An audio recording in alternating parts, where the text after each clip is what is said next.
Everybody, my name is Ben Chen.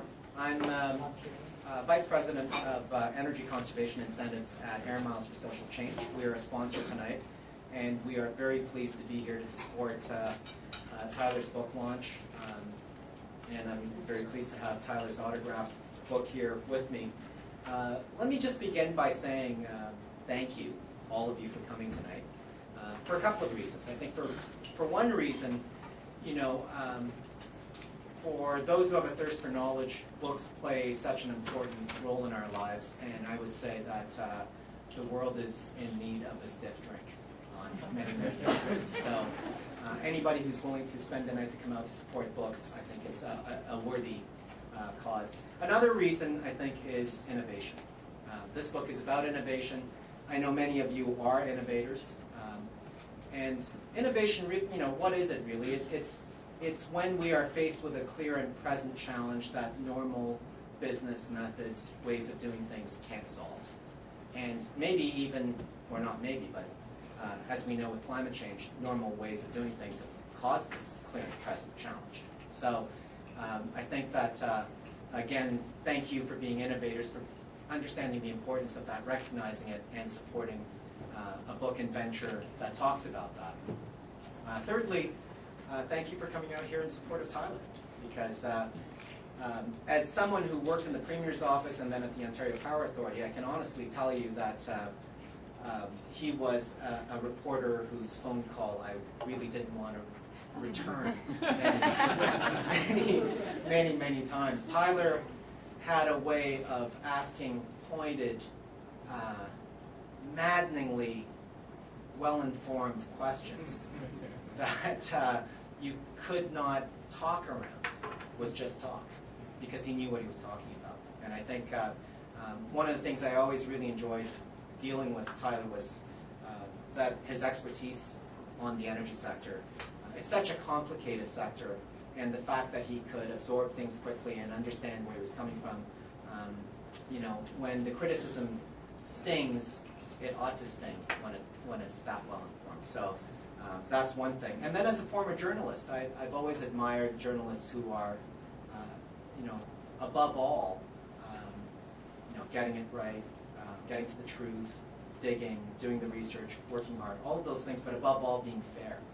And there's a fairness in the way that Tyler wrote things, where he didn't just go for the cheap, quick hit most of the times. We'll talk about that later. And so, you know, thank you for those reasons.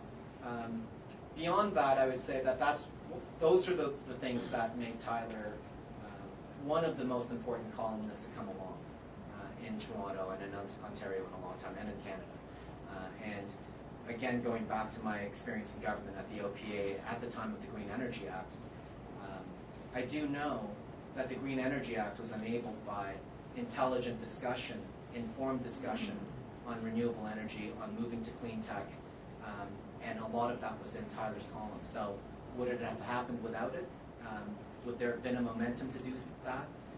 Does government act when there is no momentum behind certain ideas? I won't answer that question, but, but you can reach your own conclusions about that. So I think Tyler, when you have great commentators like Tyler, great things can happen, not just good reading material.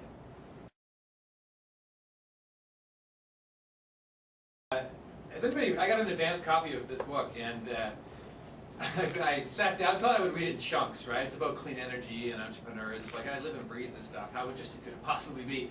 It's amazing. I sat down for an entire afternoon and gobbled it up. It's not easy to make a story about clean energy and entrepreneurship read like a great drama.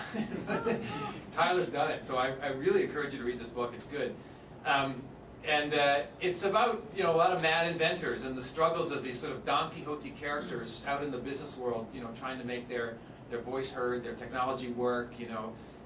And we at Mars, I know my colleague John and I have sat down with a number of mad inventors, some more irascible than others. I know irascibility is one of the meters on the Don Quixotes in Tyler's book, and so that a lot of that happens here. I mean, some of our more successful Don Quixotes are here. Nick Morgan is here, and Jason Kotler, who's fighting away and calling us down. So we do a lot of that at Mars, and it is a tough environment for an entrepreneur to sort of make things happen. And we at Mars try to help them. And I don't know what we would have said to Nikola Tesla if Mars was around a long time ago, but ideally, and John and I have these conversations all the time, and I won't talk about what client it is, but there's this really amazing technology that if it's real and it's there, this is a game changer. But the entrepreneur himself is mad like Tesla. And, it's a really difficult conversation to have, just trying to get through that personality to see if there's something there. But at the end of the day, if there is, it's our job to find it, to bring it forward through the undergrowth that is the entrepreneur's will and bring it into the market. So I would like to think that Mars would affect somehow these stories. But at the end of the day, look, this is a really fabulous book, so I would encourage you to pick up a copy on the way out. Go to Amazon and review it. I think Tyler deserves all our support for this book. It's a really well-written book. It's the culmination of a lot of knowledge. It's not just inventors and technology that Tyler talks about. He's got a really blunt and honest way of talking about market forces, right? It's not all like it is in the textbooks. There's personalities and psychology on the side of big business just as much as there is on the side of the entrepreneur. And it's a really great drama. So I'm going to really encourage you to buy that book and write a review on Amazon. I know I'm going to. And so Tyler, you're a good friend and a good supporter of the clean tech sector. The entrepreneurs in this town owe a lot to the awareness they find around them for what they do. Coming from your column, it's been there for a long time. We take it for granted. And if it wasn't there, I think we would have a slightly different ecosystem into which we entrepreneurs move and talk and dance. So I'd like to introduce you to a man that I think is just top stuff, smashing fellow.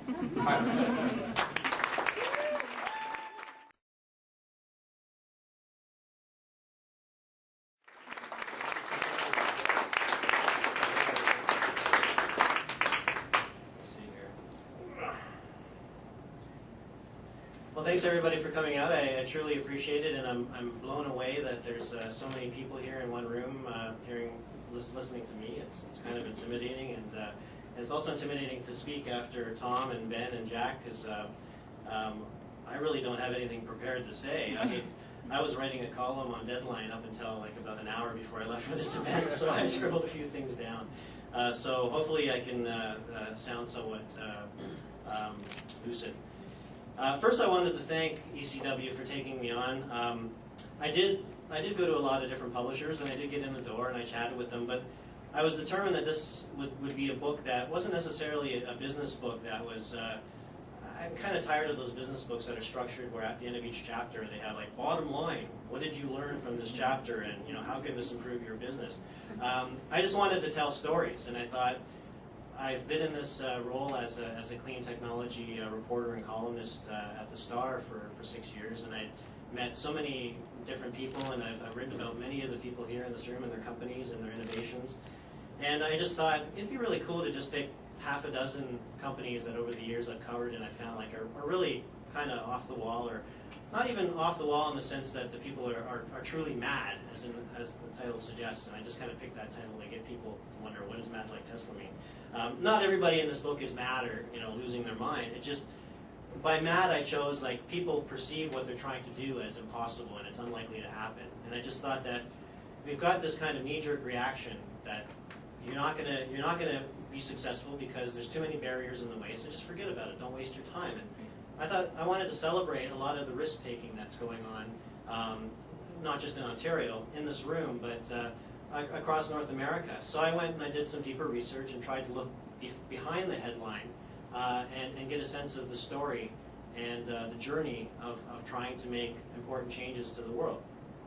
So I truly enjoyed this book, and I just wrote it as each chapter a story behind a particular company in a particular area, and I use that as what I hope is kind of an entertaining or exciting introduction to that specific topic, whether it be fusion power or biofuels using algae, or this guy in Sarnia who's trying to produce power by making man-made tornadoes and then harvesting the energy from that.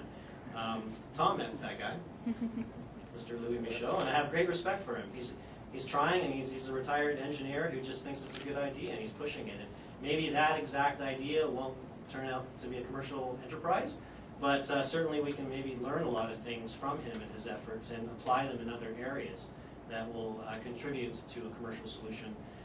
As I say in the book, there's nuggets of innovation that are left behind by our failures, and I think that that's important and that's not recognized. And even if you're looking into the IT field, behind every Google and behind every Facebook, you have the silent warriors who never get recognition, but a lot of their innovations are contributing to the final product. So thank you for ECW Press, particularly Jack and Chrissy and Simon and Aaron. You're a pleasure to work with, and just as much as I hope you found it effortless on your part, I found it effortless on my part dealing with you, and it was a pleasure. Thanks to Mars for hosting this event. It wasn't expected, and when it was offered up, I was truly thankful, and I'm glad that there's an organization like this in Toronto supporting the clean tech industry. Thanks to Tom in particular for that kind introduction. And thanks to Air Miles for Social Change for contributing to the food here tonight. And that was also unexpected, but it happened over a beer with Andreas, who's the CEO of the organization. And when I was lamenting the fact that I couldn't afford to pay for the food tonight, he's like, "Oh, I'll pay for it." I'm like, "Well, there you go. It's done." I like how things happen sometimes, you know. And thank you everybody for attending tonight. You're the reason why I wrote this book. You're my inspiration, and you're the stories that I thrive off of, and that have really given me a career in this area. So I appreciate you for coming up tonight, and continue to mingle and hang around. We're here for another 25 minutes, and I hope to chat. Yeah, they're going to kick us out right at 8 o'clock. But I hope I get a chance to talk to all of you, those who I haven't chatted with yet. So thanks very much.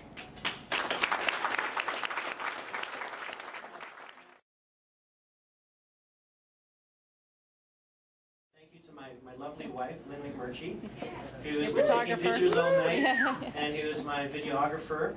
And I want to thank my children, who I dumped off at a daycare downtown, because I thought that they would enjoy it more getting pizza and watching videos than to come to an event like this and constantly going, "When are you going home?" But I know that they, in their heart, they wanted to be here, but in my heart, I figured I couldn't do it.